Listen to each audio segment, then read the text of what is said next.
Hi, I'm Scott. Welcome back to the Movie Reviewers 100, a collaboration channel here on YouTube in which we review films based around a particular theme each week.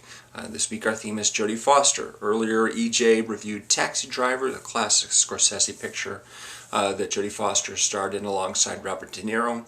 And today I'd like to talk about The Silence of the Lambs, which is one of her most well-known films, of course. Won her second Best Actress Oscar, alongside Anthony Hopkins winning Best Actor, Jonathon Demme winning Best Director, Ted Tally winning Best Adapted Screenplay, and of course Best Picture as well. It's one of the most acclaimed films of the 90s. The first time I saw this movie, the experience was kind of ruined for me by one of the TV spots, and I'll get into that a little bit later if you'd want to avoid spoilers. But since that time, I've rewatched it a number of times and have grown to appreciate it a bit more. It's basically adapted from a novel by Thomas Harris, who wrote a series of books involving the character of Hannibal Lecter.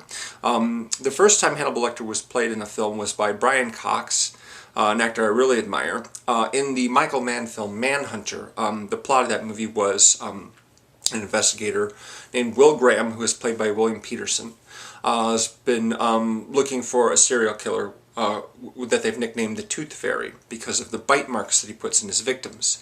And he's looking for help, so he goes to a serial killer who's already in custody, named Hannibal Lecter, aka Hannibal the Cannibal, for some advice on what to look for while he's investigating.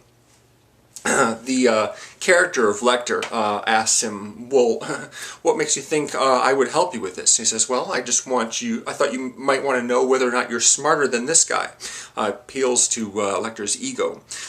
So in Silence of the Lambs, Jonathon Demme, who had previously mostly just directed comedies, had cast Anthony Hopkins as Hannibal Lecter, of course, and instead of Lecter seeking advice from a veteran agent who he had a history with, in this film he is approached by a newbie, someone who's still in training, hasn't even graduated from the FBI Academy, isn't even a real agent yet. Clary Starling, played by Jodie Foster, is a young trainee who's on the verge of graduation, but she's sent by her boss, played by Scott Glenn in behavioral sciences, to interview Lecter with a questionnaire, just to sort of get a sense of what's going on with him, but is sort of more of a covert thing that Starling isn't led on in the beginning. Scott Glenn's character doesn't want to speak to Lecter personally, but he also wants Lecter's advice as far as capturing a new serial killer that they've nicknamed Buffalo Bill. The reason why I call him that is because he's been cutting portions of skin off of his victims. Starling, within like the first half of an hour of the movie, is visiting Lecter in his cell, and they develop a kind of very, very cautious rapport. At least it's cautious on Starling's part. She's warned about him. She's warned of just how clever he is and how he easily he can manipulate people. It's almost like he's got the Force or something like that. He knows lots of tricks. He knows how to get under people's skin. And the trade-off that Lecter offers her is that, yeah, I'll help you find Buffalo Bill. I'll give you, information and insight that you might need. But in exchange, I'd like to analyze you a little bit. What do you say? And Clarice doesn't really want to do this, but she acquiesces and tells him a few personal traumas from her childhood in order to get Lecter's help. Yeah, this is a really good movie. The score is by Howard Shore, and I noticed actually recently how similar a particular theme is to Danny Elfman's Batman theme, which came out like 2 years earlier. Naughty, naughty Howard Shore. Well, maybe he didn't rip it off exactly, but it sounds kind of similar. And Jodie Foster is one of her strongest roles, obviously. The character of Lecter, of course, was in more Thomas Harris books, in particular Hannibal, which was also made into a movie, which came out almost 10 years to the day after Silence of the Lambs. but after reading the book, Jodie Foster did not want to be a part of the film just because she didn't like what happened with her character. So she was recast with Julianne Moore, and this time Ridley Scott was directing. But Anthony Hopkins did return to play Hannibal Lecter, and of course he played him again in a movie called Red Dragon, which was basically a remake of Manhunter, the original Red Dragon version with William Peterson and Brian Cox. Mostly, I think, probably because, you know, they wanted another hit, and they wanted Anthony Hopkins to play the character in that story again, even though he'd already been played by Brian Cox in Manhunter. To get into just a little bit of spoilers here, in case you haven't seen the movie yet, you might want to avoid this part, but what I saw, basically, in the TV commercial and in one of the trailers was a couple of things that clued me in on things that would happen practically near the end of the movie, and so I spent a lot of time waiting around for them to happen. There's a shot in the commercial of a view through night vision goggles, and we see Clarice fumbling around in the dark, and a hand of the person wearing the goggles rises into the shot with a gun pointed right at her. Now this is something that doesn't happen until the very, very end of the movie. So when we see the serial killer hunting for his victim about midway through the movie with the night vision goggles, I knew that A, that was the killer who Clarice was going to find at the end of the movie, and that he was about going to get the drop on her at that moment, but she was probably going to, you know, shoot back or something like that, which is what turned out to happen.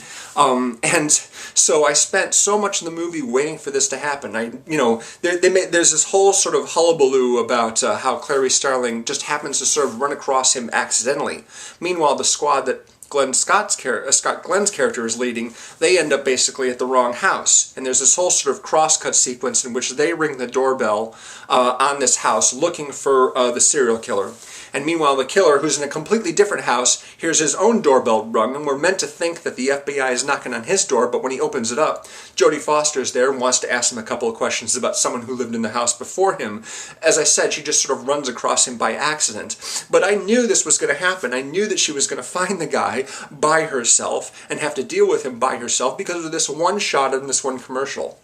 Oh, also, at some point after Clarice finishes her, periodic interrogations with Hannibal Lecter, Hannibal Lecter makes an escape attempt. And I knew that this was going to happen too, because in the trailer you hear a police officer go, "Lecter's escaped! Lecter's escaped!" I'm just like, that took forever for that to happen as well. So my first viewing of this movie wasn't ideal because of what it was spoiled by one shot in a TV commercial and one line in a trailer, unfortunately, which sort of gave the game away. But the ending, of course, is quite classic. The warden, basically, who is keeping Lecter in his facility, after he's escaped, he realizes that Lecter will probably come after him because he hates him so much, so he boards a plane. But Lecter has already figured out where he's going and is there at his destination when he arrives. And at that moment, he's speaking on the phone with Clarice, and he says, "I wish I could chat longer, but I'm having an old friend for dinner." That's a classic line. I like Anthony Hopkins as the character. He's lots of fun. He maybe plays it a little bit too broadly for my taste. I think Brian Cox is more menacing simply because he's less funny. Lecter has a bit of a sense of humor, I guess. Anyway, when the remake came out, not the remake, when the sequel came out, Hannibal, Julianne Moore, I thought, wasn't a great fit for the part, at least not physically. I would have preferred that Jennifer Jason Leigh played the character, but, that's just me. I thought that she would have been a good match as someone who is a replacement for Foster. But then again, maybe they didn't want a replacement for Foster per se. They just wanted someone good to play the character, but I don't know. It just didn't work for me. And the movie as a whole, while it had its moments, particularly involving Ray Liotta and Gary Oldman's character, not a big fan of that particular movie. And I'm really not a big fan of Red Dragon because Edward Norton took the role of Will. Is that what his name is? shoot, I'm blanking on the guy's name. Anyway, William Petersen, who played the character in Manhunter, that role is taken over by Edward Norton, and I just didn't think that he was the right fit for the role at all. He doesn't have the same kind of burning intensity that William Petersen had in that movie. Silence of the Lambs, though, really decent movie. Once I got past the whole spoiler issue that kind of made me angry there, years later, after subsequent viewings, I come to respect the movie quite a bit. It's a very, very decent movie. So yeah, good recommendation there. We have, of course, a Facebook page if you'd like to check that out and suggest additional themes. Themes to explore in future weeks, actors, actresses, directors, genres, what have you. We also have an Instagram page. The links to both of those are in the description below. We hope you'll subscribe to us if you haven't already, and tune in next week when we'll have another theme. Thanks very much for watching. Later.